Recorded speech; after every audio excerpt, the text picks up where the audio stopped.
तो hello friends, welcome back to my channel. और friend, आज के वीडियो सीरीज के अंदर हम लोग डिस्कस करने वाले हैं वेरिएबल डिक्लेरेशन इन सी प्लस प्लस। यानी सी प्लस प्लस के अंदर हम किस तरह से वेरिएबल को डिक्लेयर करेंगे, क्या उसका प्रोसीजर होगा, सारी चीजों को हम इस वीडियो सीरीज में देखने वाले हैं। इससे प्रोसीजर में हम लोगों ने बहुत सारे कंसेप्ट को उसके अंदर डिस्कस किया है, तो प्लेलिस्ट बना हुआ है। प्लेलिस्ट का लिंक आपको डिस्क्रिप्शन बॉक्स में मिल जाएगा, आप वहां से उसे चेकआउट कर लीजिएगा। ओके, आइए हम लोग स्टार्ट करते हैं। सबसे पहले हम जान लेते हैं कि वेरिएबल डिक्लेरेशन इन सी प्लस प्लस क्या है, क्या उसका प्रोसीजर है। तो इसमें कह रहा है कि variable declaration provide assurance to the compiler that there is one variable existing with the given type and the name, so that compiler proceed for further compilation without needing complete detail about the variable। यानी variable को declare करने से ये फायदा होता है कि compiler किसी भी बड़े बड़े चीजों को वेरिएबल को डिक्लेयर करने से अच्छी तरीके से समझ पाता है, और ज्यादा उसको दिक्कत परेशानी नहीं होती किसी भी कोड को एग्जीक्यूट करने में, और ज्यादा डिटेल में हमें उस कोड के बारे में नहीं बताना होता, उस वेरिएबल के बारे में हमें नहीं बताना होता कंपाइलर को। क्लियर?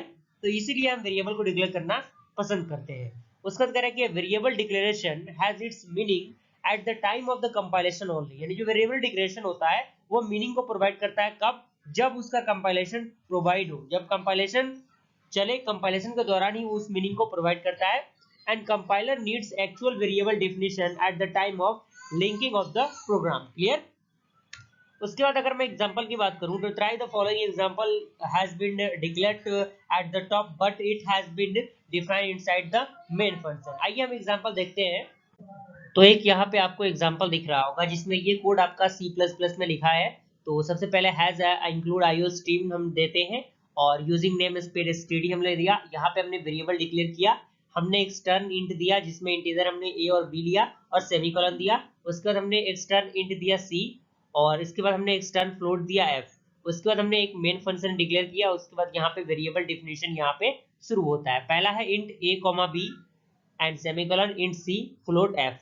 तो ये आपका क्या है? वेरिएबल डिफिनेशन है, ये आपका वेरिएबल डिक्लेरेशन है। और ये आपका क्या है? एक्चुअल इनिशियलाइजेशन है। जैसे ए में हमने 10 इनिशियलाइज किया, बी में हमने 20 एनालाइज किया, और साथ ही साथ सी के अंदर हमने फॉर्मूला डाल दिया ए प्लस बी। तो सी आउट क्या होगा? Less than c and less than end 1।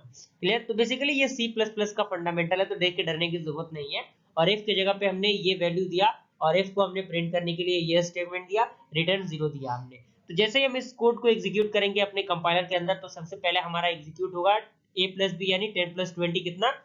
30। और उसके बाद इसको हम एग्जीक्यूट करेंगे तो ये आपका कितना होगा? 23.33। तो ये बेसिकली क्या है?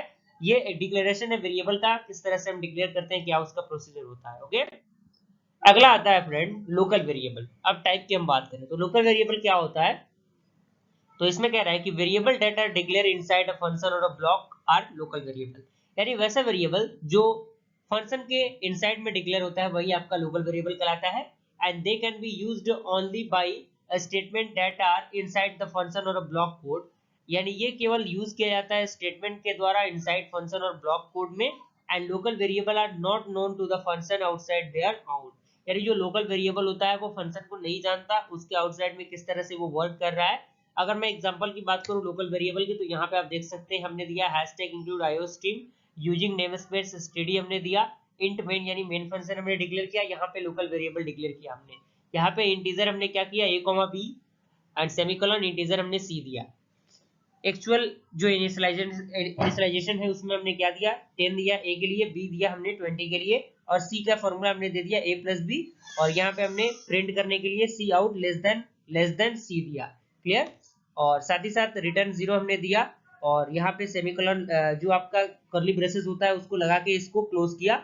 और जैसे ही आप इस प्रोग्राम को एग्जीक्यूट करेंगे अपने कंपाइलर के अंदर, तो आपका 30 आएगा प्रिंट होके। ओके, तो ये आपका बेसिकली लोकल वेरिएबल का कंसेप्ट है।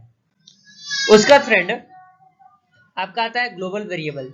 इसमें कह रहा है कि global variables are defined outside all the function. यानी जो usually on the top of the program, यानी जो ग्लोबल वेरिएबल होता है वो फंक्शन के आउटसाइड में डिक्लेयर होता है, और ये बेसिकली किसी भी प्रोग्राम के हमेशा टॉप पे डिक्लेयर किया जाता है। उसके बाद कह रहा है कि the global variable will hold their values throughout the lifetime of your program. यानी जो आपका ग्लोबल वेरिएबल होता है वो हम डिक्लेयर करते हैं लाइफ टाइम के लिए किसी भी प्रोग्राम के अंदर। And global variable can be accessed by any function. यानी जो ग्लोबल वेरिएबल होता है उसको किसी भी फंक्शन के द्वारा एक्सेस किया जा सकता है। That is a global variable is available for use throughout your entire program after its declaration. अगर मैं इसके एग्जांपल की बात करूं तो एग्जांपल आप देखिए, यहाँ पे हमने क्या किया, जो हमारा जो बेसिक सा स्ट्रक्चर होता है सी प्लस प्लस का, वो ये दोनों तो होता ही होता है। यहाँ पे ग्लोबल हमने डिक्लेयर किया वेरिएबल, हमेशा टॉप में हम करेंगे प्रोग्राम के अंदर। उसके बाद हमने मेन वेरिएबल दिया, उसके लिए हमने डिक्लेयर किया लोकल वेरिएबल को। यहाँ पे हमने एक्चुअली इनिशियलाइजेशन किया, जी में हमने क्या दिया, ए प्लस बी, यानी इन दोनों वैल्यू का सम हो जाएगा। तो सम हम यहाँ पे आपका क्या आ गया, 30 आ गया। इस तरीके से हम क्या करेंगे, इसको ग्लोबल वेरिएबल को भी समझ लिया हमने। उसके बाद फ्रेंड हमारा एक प्रोग्राम आ जाता है जो असाइन करता है data to the member of a structure variable and display it. तो जैसे ही आप इस प्रोग्राम को एग्जीक्यूट करेंगे, कुछ स्ट्रक्चर आपको देखने को मिलेगा। इंटर करने को कहेगा फुल नेम, उसके बाद आपको एज कहेगा, उसके साथ ही साथ आपको सैलरी कहेगा, उसके बाद आपका नेम एज सैलरी, इस प्रकार से फॉर्मेट में आपका आउटपुट आ जाएगा। तो इस तरीके से हमने क्या किया, यूनिट 1 के पूरे कंसेप्ट को अच्छी तरीके से डिस्कस कर लिया। तो प्लेलिस्ट बना हुआ है, जल्दी मिलते हैं फ्रेंड्स ऐसे इंटरेस्टिंग वीडियो के साथ, तब तक के लिए थैंक यू।